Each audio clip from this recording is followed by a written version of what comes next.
So chapter 69 of the Boruto manga is now here, and I'm honestly flabbergasted, bro. Like, without further ado, let's just get right into this manga, bro. I'm honestly, like, so surprised. So we start off the manga with Eida obviously appearing in the Leaf Village, confronting Amato, Delta, and also Code and Shikamaru, and everyone is so shocked, and Delta actually tries to swing on Eida because she was programmed to protect the Leaf, so obviously she's against her now. So Delta swings on Eida, but the thing is, since Eida has the ability to like make anybody she like looks at or anybody she's kind of near fall in love, Delta slowly stops kicking her and eventually let down her feet.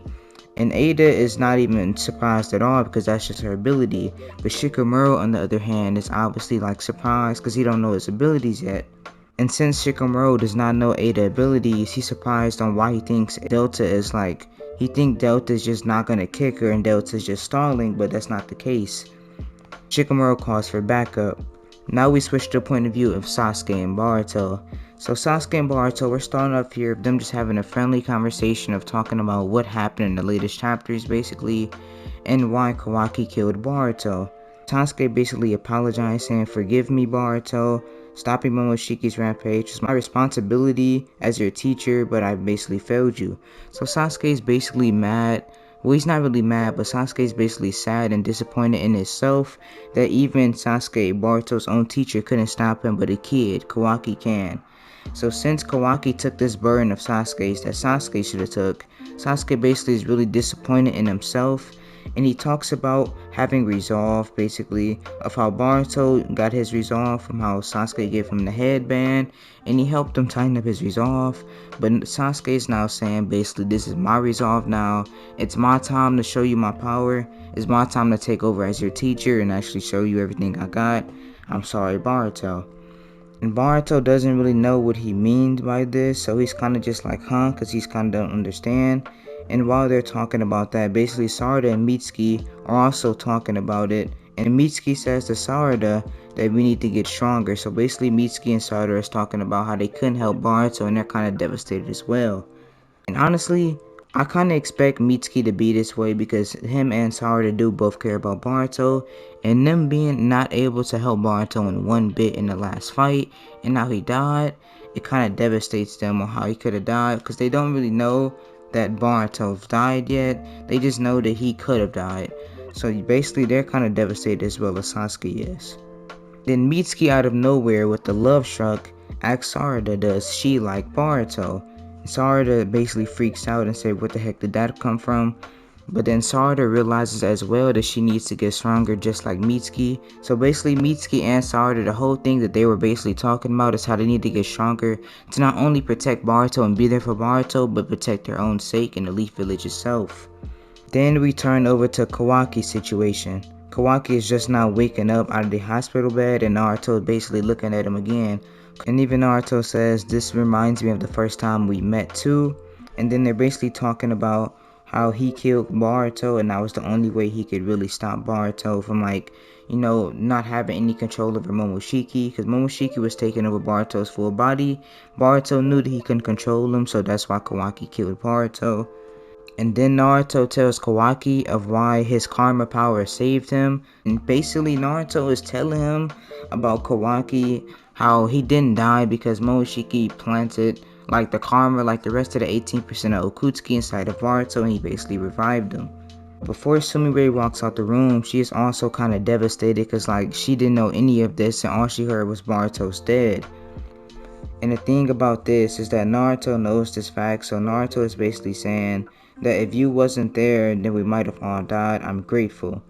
Kawaki is still very stubborn and think that Kawaki could have done a better job in protecting Naruto, so he just in silence and doesn't really say anything.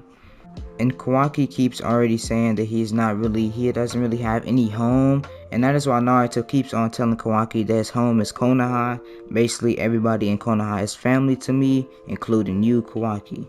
Ino comes in and confronts Naruto that obviously it's a new opponent. Basically Eida is now in the village with Cole and she basically alerts Naruto and Sasuke.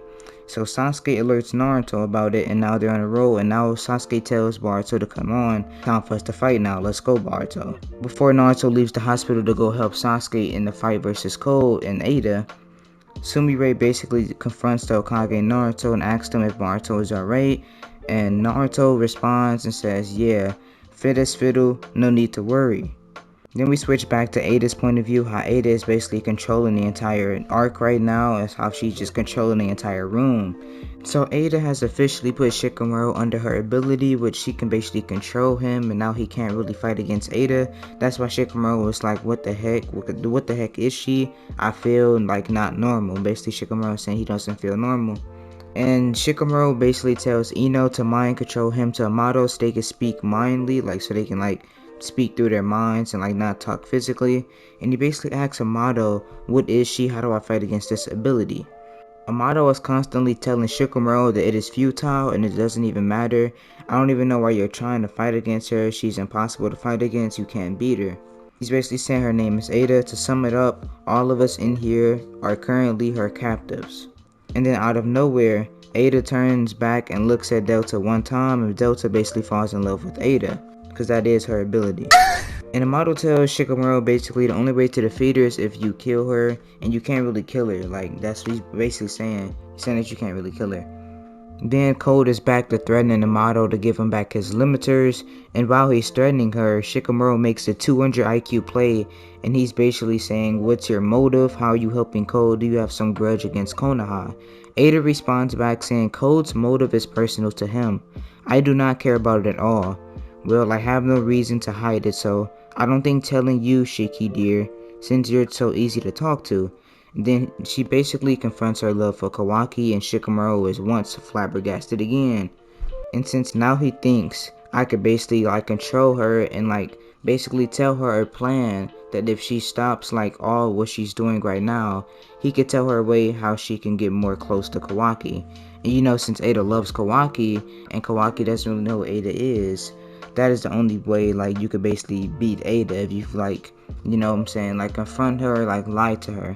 So Shikamaru basically now is trying to manipulate Eida, and he's now saying, won't you come over here to Konoha? Think about it. I believe we can mutually aid each other. And Eida is saying afterward you could tell Kawaki how you feel, whatever else you want.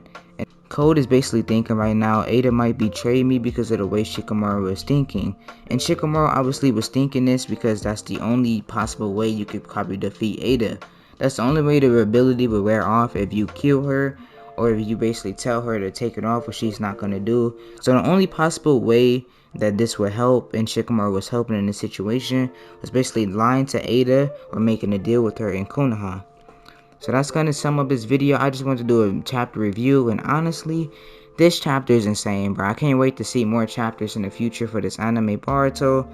And I'm going to catch y'all boys on the next one. Hopefully y'all enjoyed this video. This video is a little bit longer than my other one, so I hope y'all like that. Before y'all leave, make sure y'all like, subscribe to the channel. It'll mean a lot. We just hit 500 subscribers, so it'll be much appreciated if you can like and subscribe to the channel. And with that being said, I'll catch y'all on the next one. Peace.